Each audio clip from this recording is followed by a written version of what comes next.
如果有一辆能回到过去的巴士，你会毫不犹豫在哪个人生节点下车？像无数个深夜里的自我拉扯，谁还没偷偷想过这个如果？工作一天的春晖疲惫地坐在路边，等候回家的末班车。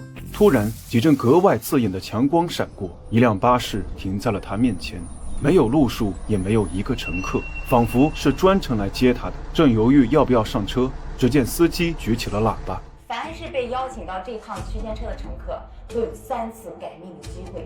在我们这个车3个停靠站点下车，你就可以任意回到3个你想要改变的人生节点。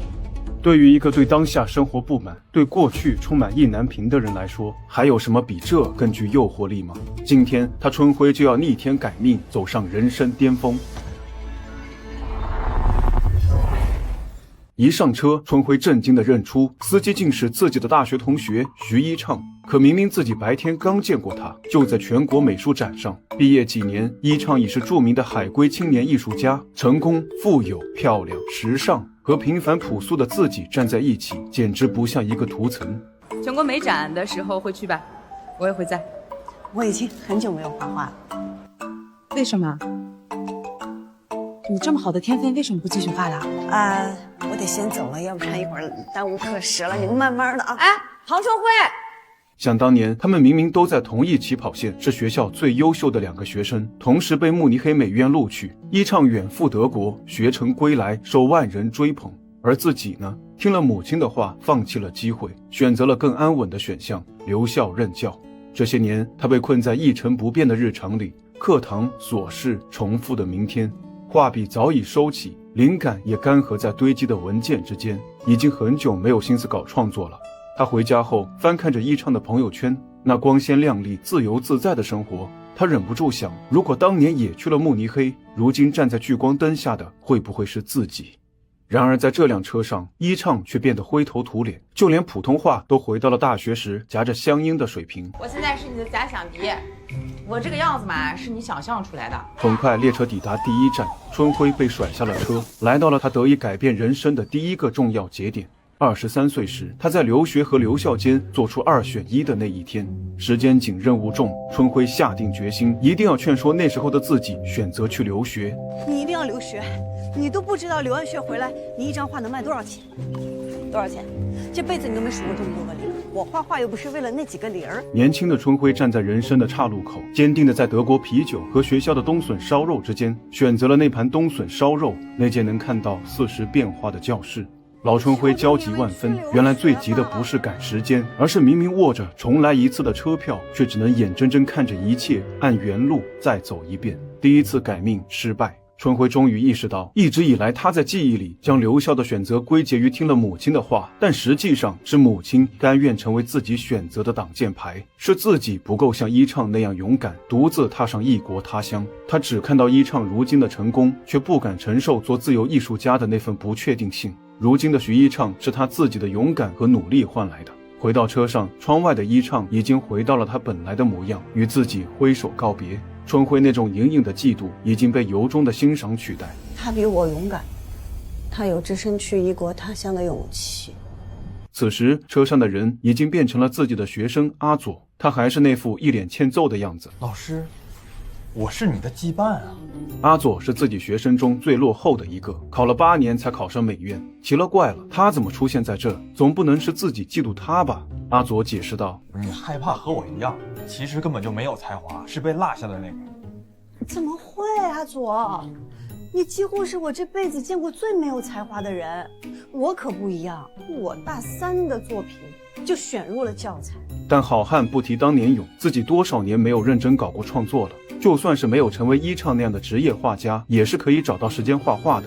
说干就干，这一站他选择回到了26岁那年，全国美术展的前夕，似乎是他离实现梦想一步之遥的时刻。学校放假，不用再工作，春晖在郊区租了个厂房，决定安心搞搞创作去参展。这回2个春晖一拍即合，发誓要抓住这次实现梦想、改变命运的机会。你长大后真的成熟了很多，跟你简直无缝交。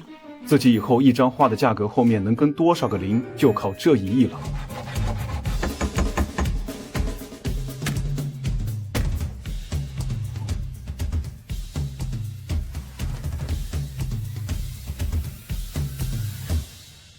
这次一定行，一定能行。画吧，画吧。然而何丽准备好一切后，二人却开始大眼瞪小眼。画什么呢？没有灵感，无从下笔。是不是有点热呀？有点。最后还是把时间消磨在了喝啤酒、追剧上。春晖终于愿意承认，这么多年自己并不是没有时间和机会画画，而是自己画不出来。纵使有强大的基本功，但没有表达欲，自然与艺术家无缘。这一次的改命机会，看来又以失败告终。但春晖却奇迹般的感到了某种释怀，他笑着给了自己一个大大的拥抱，告诉26岁的自己，人生无常。看来人生里总有些事是注定，那些看似错过的路口，或许本就是我们注定要停留的站台。春晖没注意到自己再次回到了巴士上，怀里的人也变成了母亲。看样子第2站刚过完嘞，也没成呗。母亲告诉他，前方就是第3站，也是春晖最后一次改变命运的机会。这次他回到了8岁时，母亲带自己去逛宠物市场的那天，当时家里闹了老鼠，母亲想买一只成年强壮的大猫来捕鼠，自己却被角落里一只瘦弱的小猫深深吸引了。母亲当然没有同意，也成为了春晖成长过程中一个永远的遗憾。成年的春晖朝着小春晖走了过去，他告诉年幼的自己，如果真的想要的话，那就坚持大声说出来。我要带这只小猫回家，放回去。我会好好照顾它，我一定要让它长大，让它活下来，让它学会捉老鼠。拜拜，春晖。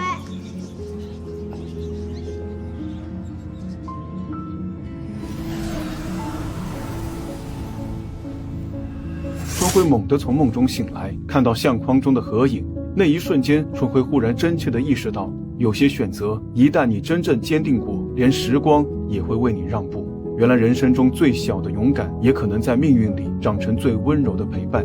虽然改变的只是一件小事，但他从没有感到如此满足过，因为根植在内心最深处的不安全感被坚实地填补上了。我最难过的是，我没有表达欲，我成为不了艺术家。不是因为听你的话，是我发现这都是我自己的选择。我就是一个平凡的被落下的人啊。乖乖，妈妈这一生也有很多很多的遗憾呢。你经常想啊，假如能重新选择的话，能不能给我的乖乖更好的生活？能不能做更对的选择嘞？现在你有机会了，勇敢的去做对的选择。终点站到了，请最后一位乘客下车，慢走嘞，拜拜。原来不是母亲期望他能成为什么样的人，而是无论自己怎么选择，过上何种人生，母亲都一直爱他。我们或许能够在春晖身上看到自己的影子，那种对自我价值的怀疑，那种时刻被追赶的焦虑，生怕选错就彻底掉队的不安。你觉得这些很严重吗？未来你会因为没有坚持画画而后悔，那才叫严重。我们总在比较，总在假设，如果当初选了另一条路，人生会不会更亮眼？而春晖在这趟穿越时间的旅程后，终于看清，他一直追寻的并非世俗意义上的成功，而是遵从本心，坦然承认我就是这样的勇气。正如谭松韵所理解的，这是一趟与自己和解的疗愈之旅。他比我勇敢，我没有表达欲，我不知道要画什么，我就是一个平凡的被落下的人啊。如果这世间只有对错，就没有爱。